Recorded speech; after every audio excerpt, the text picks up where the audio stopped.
কিছু গল্প থাকে যা শুধু শোনা যায় না, অনুভব করতে হয়। কিছু গল্প থাকে যে একবার হৃদয়ে বাজলে আর কখনো থামে না। প্রিয় দর্শক, স্বাগত স্বাগত জানাচ্ছি মুন্সির কণ্ঠে গল্প চ্যানেলে। আমি মুন্সি আলিম, আপনাদের গল্পের একান্ত সঙ্গী। আজও থাকছে আপনাদের জন্য নতুন চমক। আজ আপনাদের জন্য নিয়ে এসেছি এক অনন্য সৃষ্টি।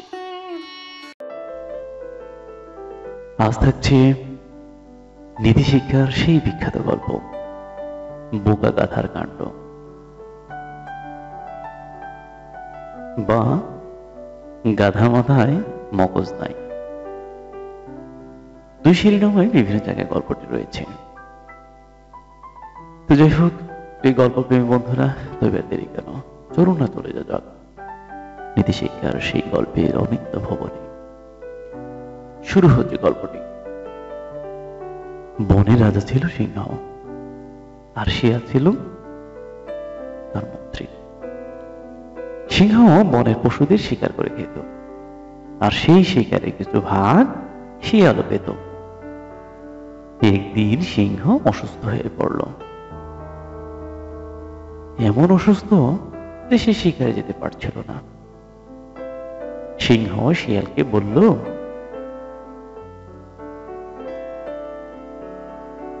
তুমি কিছু প্রাণীকে আমার গুহার কাছে নিয়ে এসো, তাহলে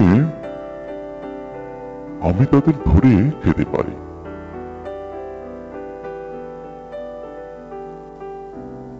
শিয়াল ভাবছে, কোন প্রাণী আমার সাথে সিংহের কাছে আসবে না। ইস, আমি যে এখন কি করি? ভাবতে ভাবতে হঠাৎ তার মাথায় বুদ্ধি খেলে গেল। সে আপন মনে বলল, প্রাণীদের মধ্যে গাধা সবচেয়ে বোকা, দেখি তাকে ভুলিয়ে বালিয়ে সিংহের গুহার কাছে আনা যায় কিনা।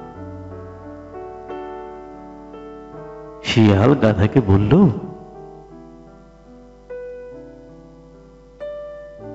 সিংহরাজ তোমাকে মন্ত্রী বানাতে চায়, চলো তোমাকে তার গুহায় যেতে হবে।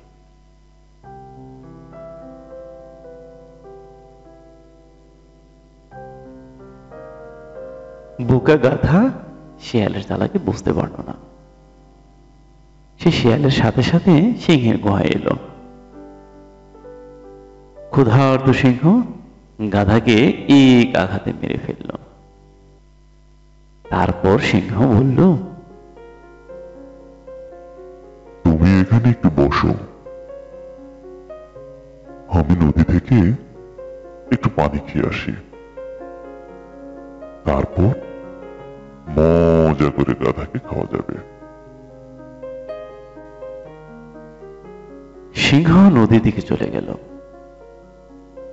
শিয়ালের খুব খিদে পেয়েছিল। সে তাড়াতাড়ি গাধার মাথার মগজ খেয়ে ফেলল।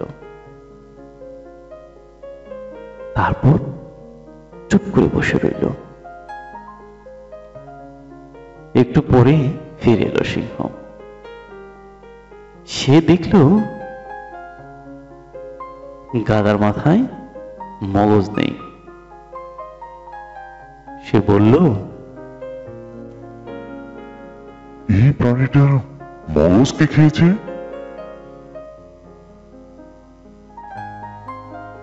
সে কথা শুনে শিয়াল হু হু করে হেসে উঠল।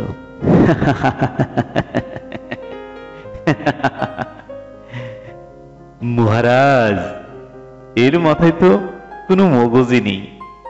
যদি মগজ থাকতো তবে সে কি আর আমার সাথে আপনার কাছে আসে?